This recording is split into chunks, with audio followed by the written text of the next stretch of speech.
দেব সে যাই হোক, দেবকুলে যারা বাস করে সেখান থেকে যারা সাধক হয় তাদের গুরু অর্থাৎ মুর্শিদ হয় দেবগুরু বৃহস্পতি। একে মুর্শিদ মেনে তারা ধ্যান সাধনা শুরু করে। এদের সাধনা হয় দীর্ঘ সাধনা, সর্বনিম্ন 100 বছর।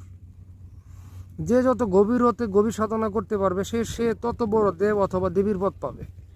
দেবদেবীরা সর্বশক্তিমান আল্লাহ এর সরাসরি ভিন্ন ভিন্ন রূপে তারা সার্বজনীন। তারা অধিকাংশ আল্লাহ এর সিফাতি শক্তির অন্তর্ভুক্ত। আর চিফ দেব ও দেবীকুল আংশিকভাবে আছে যারা কিছু, তারা আল্লাহ এর জাত শক্তির অন্তর্ভুক্ত। এরা সবাই সর্বশক্তিমান আল্লাহ এর দেব ও দেবীকুলের সাধক যারা, এরা সবাই সর্বশক্তিমান আল্লাহ এর আদি নাম ওম, যার আরবি নাম ইয়া জাল জালালি ওয়াল ইকরাম, এই নামের অন্তর্ভুক্ত। এদের ইবাদত হচ্ছে ওম নামের জিকির করা ও ধ্যান করা। ওম হচ্ছে আসমানের শক্তির নাম। সর্বশক্তিমান আল্লাহ তার সিফাতি শক্তি এই ওম অর্থাৎ ইয়া জাল জালালি ওয়াল ইকরাম নামের অন্তর্ভুক্ত করে রেখেছেন। দেব ও দেবকুলের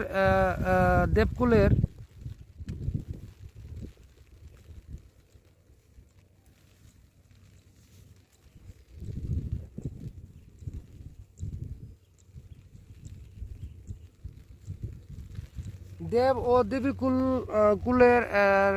কুলের সাধনা হচ্ছে শক্তির সাধনা ও মহাশক্তির সাধনা। এরা মুর্শিদ মারফত যখন সর্বশক্তিমান আল্লাহর মিরাজ পায়, তখন সর্বশক্তিমান আল্লাহ নারী রূপে পরম শক্তি হয়ে এদের সাথে মহামিলনে মিশে একাকার হয়ে যায় আর শক্তির সৃষ্টি করে। কারণ তারা হচ্ছে দেব ও দেবী হচ্ছে শক্তির মাখলুক। যেহেতু দেবদেবী শক্তির মাখলুক, এদের কাজই হচ্ছে শক্তি উৎপাদন করা, আর সেটা করা হয় সেক্সের মাধ্যমে ওর মিলনের মাধ্যমে। সেক্সই তাদের মূল শক্তি। আদম ও জিন জাতের সেক্সে সৃষ্টি হয় সন্তান, আর দেব ও দেবীর সেক্সের মিলনে সৃষ্টি হয় শক্তি, যার দ্বারা তারা গ্রহ নক্ষত্রে শক্তি সঞ্চালন ঘটায় সর্বশক্তিমান আল্লাহ এর নির্দেশে। ভিন্ন ভিন্ন শক্তি সৃষ্টির জন্য দেবীরা শত শত দেবের সাথে সর্বদা সেক্সে লিপ্ত থাকে ও মিলনে ব্যস্ত থাকে। তাদের শক্তি ও প্রাণ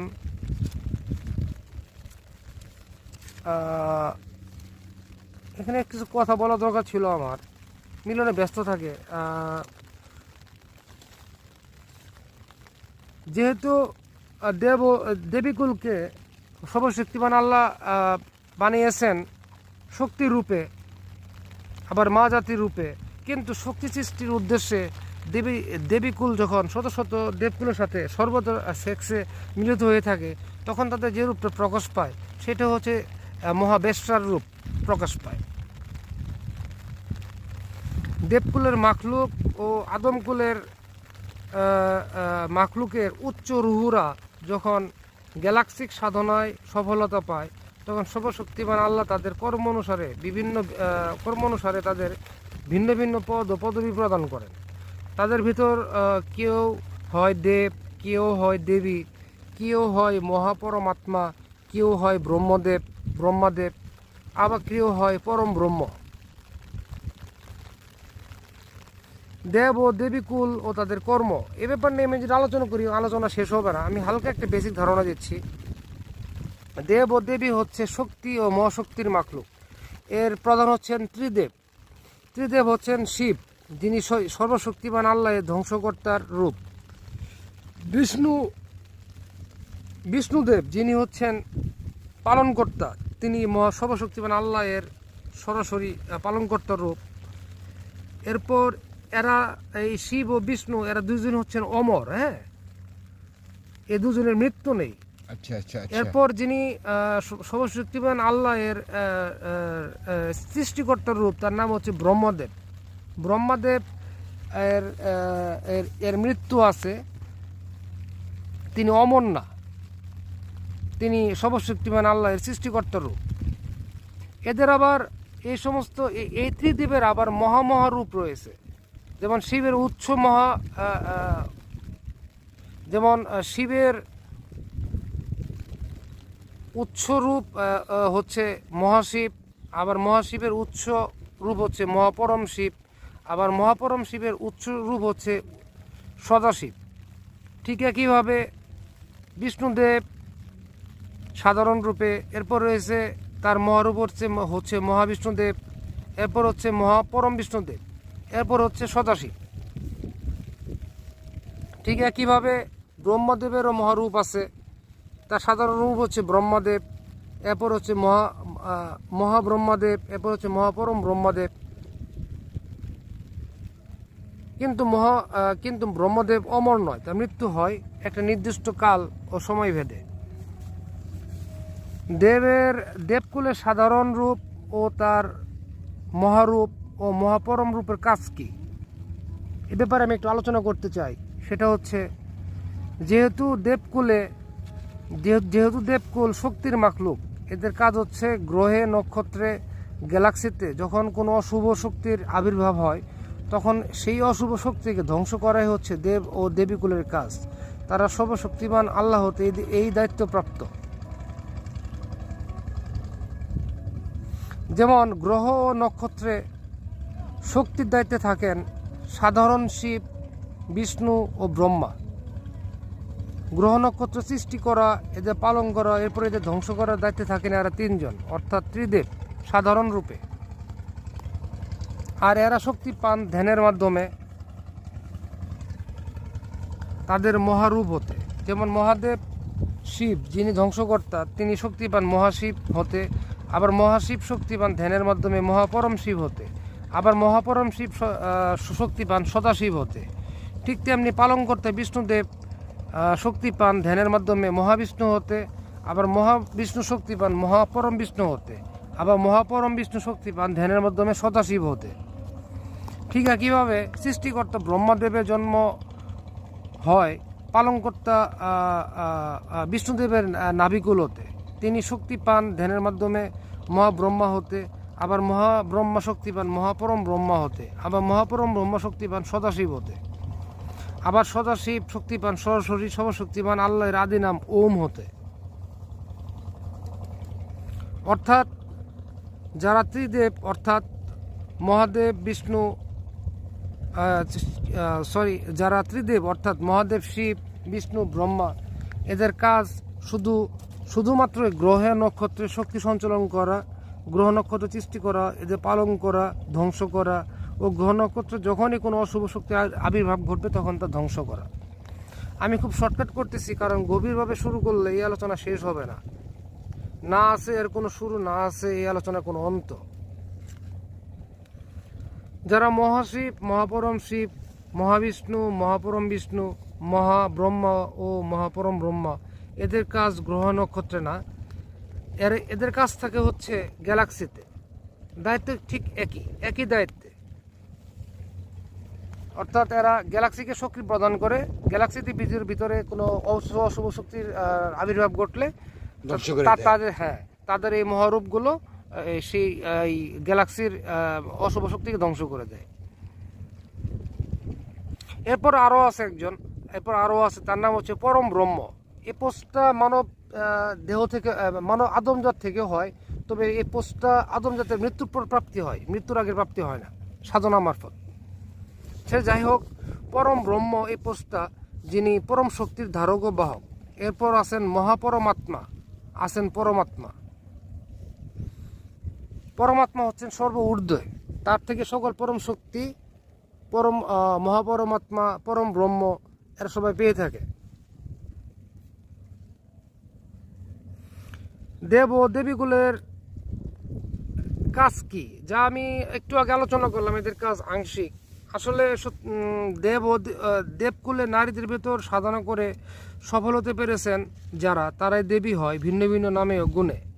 এদের প্রকারভেদ অনেক, আমি খুব শর্টকাট করতেছি। অতি সূক্ষ্মতর ডাইমেনশন থেকে যদি বর্ণনা করি এদের রূপ ও কর্ম, তবে তা শেষ হবার নয়। সর্বশক্তিমান আল্লাহ দেবীকুলের জন্য শক্তিপুঞ্জ হিসেবে তৈরি করেছেন। সর্বশক্তিমান আল্লাহ দেবীদের দেবকুলের জন্য শক্তিপুঞ্জ হিসেবে সৃষ্টি করেছেন, অর্থাৎ তৈরি করেছেন। একজন মাখলুক সে আদম, জিন, দেব ও দেবী যাই হোক, এদের শক্তি সাধারণত দুই ভাগে বিভক্ত। নর মাখলুকের শক্তি 50% থাকে নর শক্তি, আবার সেই নরের 50% শক্তি থাকে নারী শক্তি। যারা আসমানিক শক্তি সাধনা করে, সাধনা শেষে শেষ মুহূর্তে কোনো দেবীকে সর্বশক্তিমান আল্লাহ পাঠান সাধকের সেই 50% নারী শক্তি পূরণ করার জন্য। দেবীদের ভিতর শ্রেষ্ঠ পরাশক্তির দেবীর অধীন সকল দেবী। তার ভেতর অন্যতম পরাশক্তি হচ্ছে সমংলা শক্তি, যাকে সাধারণত পৃথিবীর মানুষ চেনে না, পৃথিবীর আদমজাত চেনে না। এরপর হচ্ছে আদি পরাশক্তি, এরপর হচ্ছে ললিতা ত্রিপুরা অনাদি শক্তি। আদি পরাশক্তি থেকে সৃষ্টি হয়েছে অনেক দেবী, যার ভেতর অন্যতম হচ্ছে দুর্গা দেবী, লক্ষ্মী দেবী, সরস্বতী দেবী, কালী দেবী, যারা আদি পরাশক্তির ছোট ছোট দেবীর রূপ। জগতে এই ছোট ছোট দেবীদেরই পুজো হয়, কিন্তু যারা পরাশক্তির দেবী তাদের খুব অল্প জনই চিনে জগতে, এবং তাদের পূজাও হয় না। তো এই দেবীদের কাজ হচ্ছে শত শত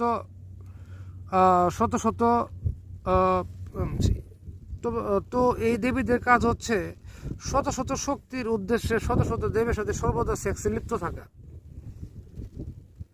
আবার ভিন্ন কাউকে ইশারা দিতেও পারে সেক্সে থাকা অবস্থায় সতীরূপে, চাঁদ মুখ ও হাসি দিয়ে একাকীভাবে।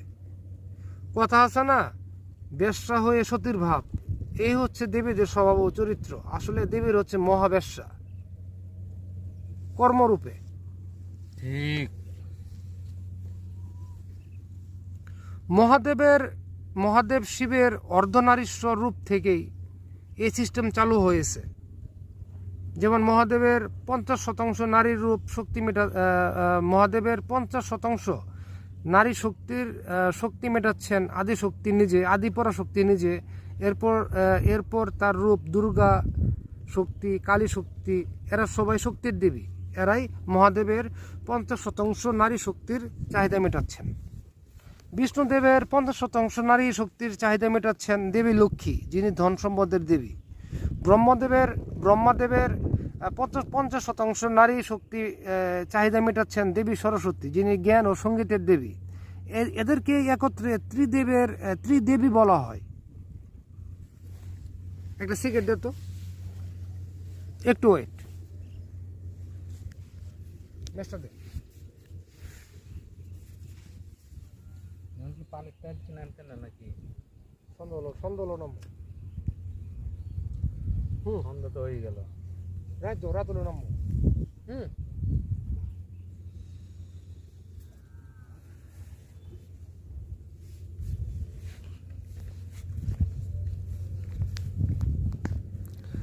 আচ্ছা, আসলে একটু টাইম নিলাম একটা সিগারেট খাওয়ার জন্য, সে যাই হোক, এটা কোনো ব্যাপার না। তো বললাম যে এরাই হচ্ছে সরস্বতী লক্ষ্মী, দুর্গা সরস্বতী লক্ষ্মী, এরাই হচ্ছে ত্রিদেবী, যারা ত্রিদেবের 50% নারী শক্তি চাহিদা মেটাচ্ছেন।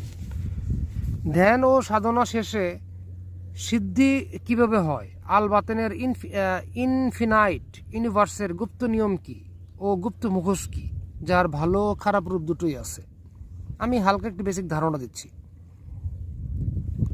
এ ব্যাপারে প্রথমে বলে নেই, আল জাহের অর্থাৎ জগতের জাহেরি বিদ্যে যারা দীক্ষিত, ভিন্ন ভিন্ন আসমানি কিতাবের মাধ্যমে ভিন্ন ভিন্ন আসমানি ধর্মে, এখানে যারা সর্বোচ্চ ইবাদত করে যারা মুমিন হতে পারে না রুহুর ইবাদত ব্যতীত, যদি হয় আর কি মুমিন, তাদের দেহের ইবাদতে সর্বোচ্চ উপহার হিসেবে আল্লাহ তাদেরকে বেহেশত ও হুর প্রদান করে। সর্বশক্তিমান আল্লাহ প্রাপ্তি ও আল্লাহর সাথে দিদার, মিরাজ ও মিলন তাদের কখনোই সম্ভব হয় না, কারণ সর্বশক্তিমান আল্লাহর বাস করেন বাতিনি জগৎ ও মহাজগতে। তাই বাতিনি ইবাদত অর্থাৎ রু ও লতিফার এর ধ্যান ও সাধনা ব্যতীত সর্বশক্তিমান আল্লাহ প্রাপ্তি সম্পূর্ণরূপে অসম্ভব। তুচ্ছ জগতের 90-95% আদমজাত রু ও লতিফা কি এটাও তারা জানে না, তারা সাধনা কি এটা তাদের ধারণারও বাইরে। তারা সামান্য জগতের জাগতিক রিপু মোহ জাগতিক রুহুর জাগতিক রিপু বা মোহ দ্বারা আচ্ছাদিত, যা সম্পূর্ণ শয়তানিক, ভিন্ন ভিন্ন রূপে ও ভাবে, গুপ্ত রূপে, যা আদমজাত নিজেরাও জানে না। তারা শিরক মুক্ত ইবাদত করে শুধুমাত্র সর্বশক্তিমান আল্লাহ এর, তাই তাদের নসিবে মেলে শুধুই হুর আর বেহেশত, কিন্তু আল্লাহ মেলে না। প্রথমে শুরু করা যাক জগতের আদমজাতের ধ্যান সাধনার পর সিদ্ধির প্রাপ্তির সিস্টেম। আসলে আল বাতেন জগতের ধ্যান ও সাধনার পর যে সিদ্ধি প্রাপ্তির যে ব্যাপারটা আসে, এটা অত্যন্ত অশ্লীল, অত্যন্ত জঘন্য এর রূপ ও অত্যন্ত শৈতানিক সিস্টেম। এই বাতেনের আল বাতেনের সিদ্ধিপ্রাপ্তির যে স্টেপটা, এটা প্রথমে বলতে চাই সেটা হচ্ছে যে আল বাতেনের যে জগৎটা, জগৎ ও মহাজগৎ, এটা অনেকটা শিরকময় জগৎ ও মহাজগৎ। সাধনার পর এই সিদ্ধি নামক জিনিসটার গুপ্ত সিস্টেম অত্যন্ত অশ্লীল ও জঘন্য ও শৈতানিক। আল বাতেনের আসল গুপ্ত রূপই হচ্ছে এটা। আল বাতেনের জগৎ ও মহাজগৎ, আবার আল বাতেনের জগৎ ও মহাজগতে 7 আসমানের বসবাস। আদম জাতের সিদ্ধি লাভ কিভাবে হয় ও এর গুপ্ত রূপ ও মুখোশ কি বাতেনের জগতে, এখানে বলে নিতে চাই আদম জাতের যে দেহটা সেটা হচ্ছে জাগতিক দেহ। তার ভেতর যে 6টা আসমানের রূহ ও লতিফা আছে সেগুলো আসমানি মাখলুক। তাই যখন কোনো আদমজাত বহু বছর রূহ ও লতিফা সাধনা করে, তখন তার দেহের ভেতরে বাস করা রূহ ও লতিফাগুলো ইউনিভার্সাল এনার্জি পেয়ে পরিপূর্ণ হয়। এরপর সেই রূহ ও লতিফাগুলো জাগ্রত হয়, আর সেই যা জাগ্রত হয় তখন সেই সাধক, আদম সাধক আর আদম জাতে থাকে না, তখন সে জাগতিকও আর থাকে না, তখন সে হয়ে যায় মহাজাগতিক মাখলুক, ইউনিভার্সেল।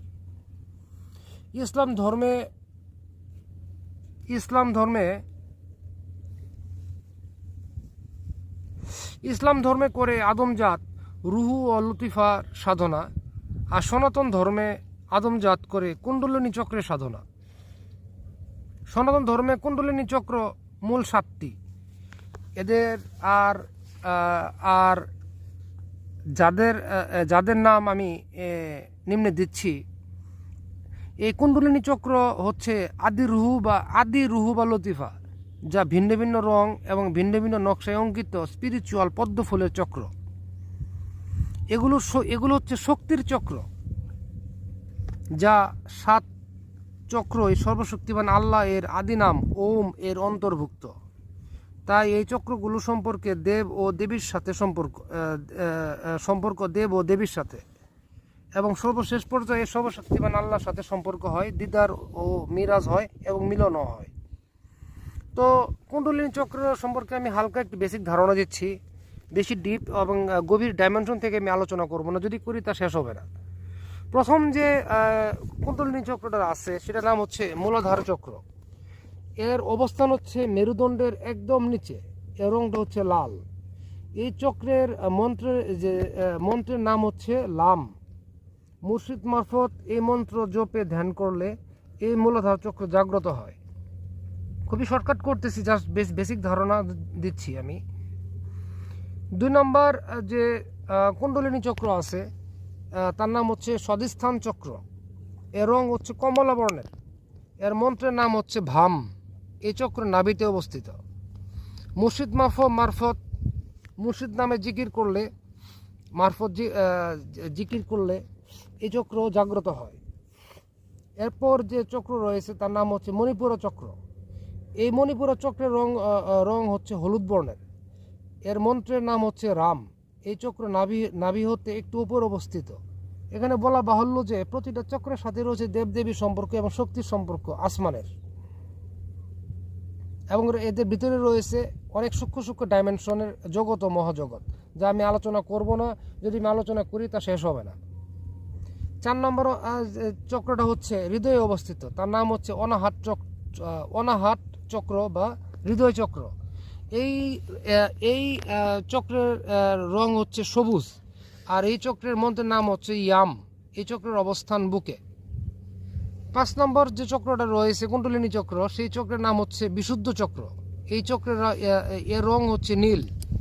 এই চক্রের মন্ত্রের নাম হচ্ছে হাম। এই চক্র গলায় অবস্থিত।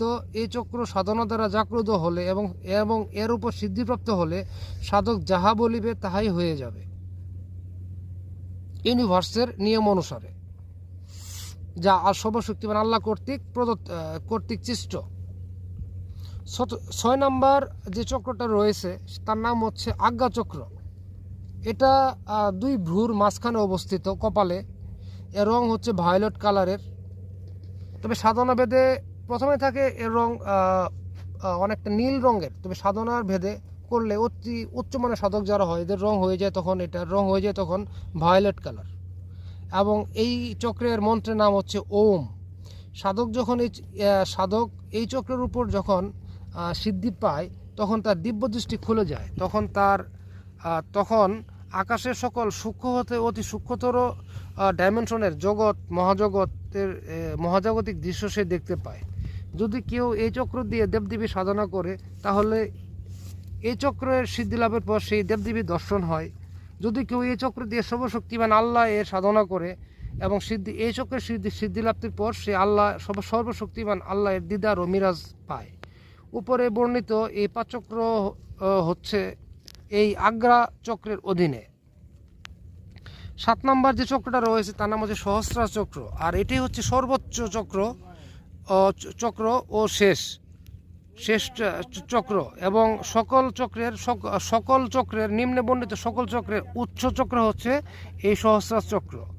আর এই চক্রটা স্পিরিচুয়াল এক পদ্ম ফুল, যার পাপড়ি হচ্ছে 1000টা, তাই এর নাম হয়েছে সহস্রার চক্র। আমি নিম্নে বিস্তারিত বলতেছি জাস্ট বেসিকভাবে। এখানে এই চক্রের সর্বশক্তিমান আল্লাহের সরাসরি বসবাস। এই চক্রের ফুলের পাপড়ি 1000, তাই এর নাম হচ্ছে সহস্রার চক্র। এই চক্রের মধ্যে নাম হচ্ছে ওম। এর অবস্থান মাথার উপর একদম ব্রহ্মদ্বারে, অর্থাৎ সেন্ট্রাল নার্ভাস সিস্টেমের উপর। এই চক্র সাধকের সর্বোচ্চ সাধনা স্তর ও শেষ স্তর। এখানে সরাসরি সর্বশক্তিমান আল্লাহের দিদার মিরাজ ও মিলন হয় অ্যাস্ট্রাল বডির মাধ্যমে। এখন আসি এগুলো তুলে এতক্ষণ আমি আলোচনা করলাম সাধনা নিয়ে, হালকা বেসিক ধারণা দিলাম, বিস্তারিত আমি বললাম না, সময় হলে কখনো আমি বলবো। তো সাধনার পর যে সিদ্ধি লাভ, এই সিদ্ধি লাভের গুপ্ত নিয়ম ও গুপ্ত মুখোশ কী, এই ব্যাপারে আমি একটু আলোচনা করি।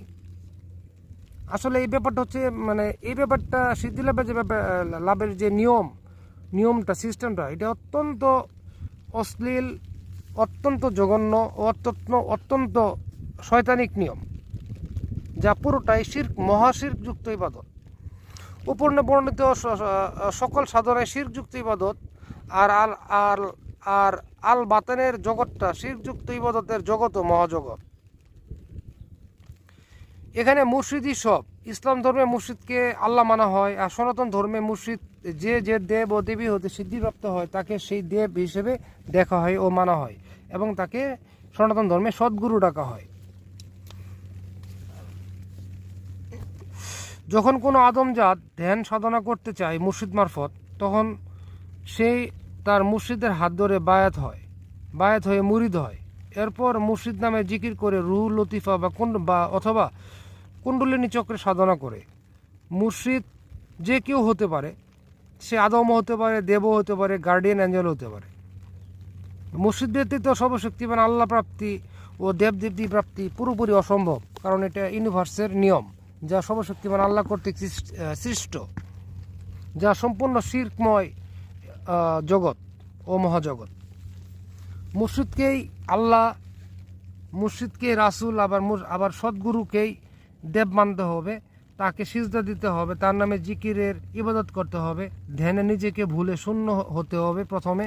এরপর সেই শূন্য স্থানে সর্বশক্তিমান আল্লাহকে সরিয়ে মুর্শিদকে বসাতে হবে এবং তার গোলামি ও ইবাদত করে, যা পুরোপুরি শিরকময় ইবাদত। শুধু শিরকময় বললে ভুল হবে, মহাশিরকময় ইবাদত। কিন্তু এটাই হচ্ছে আসল ইবাদত ইউনিভার্সের, এবং এটাই ইউনিভার্সের গুপ্ত নিয়ম, যা স্বয়ং সর্বশক্তিমান আল্লাহ কর্তৃক ইউনিভার্সের গুপ্ত নিয়ম সৃষ্ট। তাই আল্লাহ বলেছেন যে কোনো উসিলা ব্যতীত আল্লাহকে পাওয়া অসম্ভব। যে আল্লাহ জাহিরিতে বলে তোমরা শিরক করো না, আবার সেই আল্লাহ আল বাতেনের জগৎ বানাইছে পুরা শিরকযুক্ত ইবাদত দ্বারা। এটা কেমন সর্বশক্তিমান আল্লাহ, যিনি মুর্শিদের ইজাজতের গোলাম। মুর্শিদের ইজাজত ব্যতীত তিনি বাতেনে এক কদম আগাতে পারেন না বাস্তবিক রূপে। এটা কেমন সর্বশক্তিমান আল্লাহ, যিনি প্রকৃতি বানিয়ে নিজেই হয়ে আছেন প্রকৃতির ইজাজতের কাছে গোলাম। মাঝে মাঝে ভাবি যখন, তখন খুব অবাক লাগে, এটা কেমন সর্বশক্তিমান। সে যাই হোক, মেসটা দে।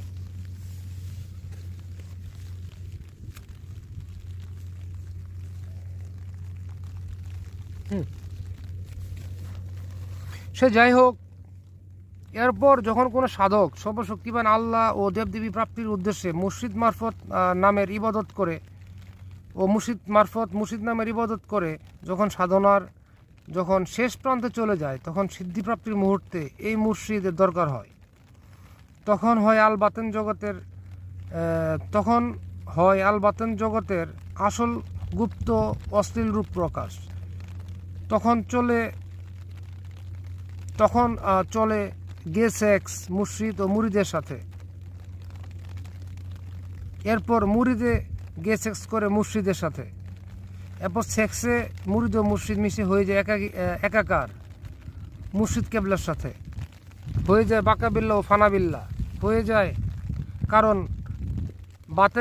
বাতেনের জগতে ইউনিভার্সে মুর্শিদ অথবা সদ্গুরুই সব। মুর্শিদি আল্লাহ, আবার মুর্শিদি দেব। এরপর ঘটে পৈশাচিক ঘটনা। মুর্শিদ মুরিদের পায়খানা খায়, আবার এরপর মুরিদ মুর্শিদের পায়খানা খায়।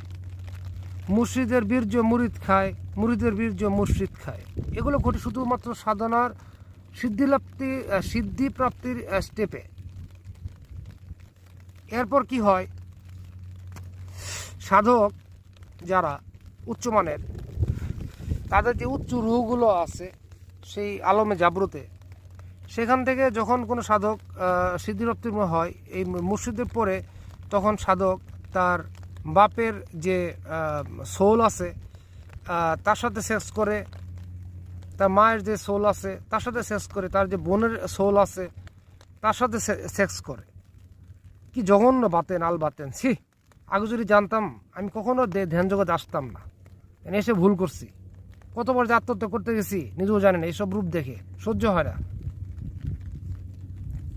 আল বাতেন, সে যাই হোক, আল বাতেনের আসল গুপ্ত রূপ শিরকময় ও অশ্লীলতায় ও শয়তানি কর্মকাণ্ডে লিপ্ত, গুপ্ত ও প্রকাশ্যভাবে।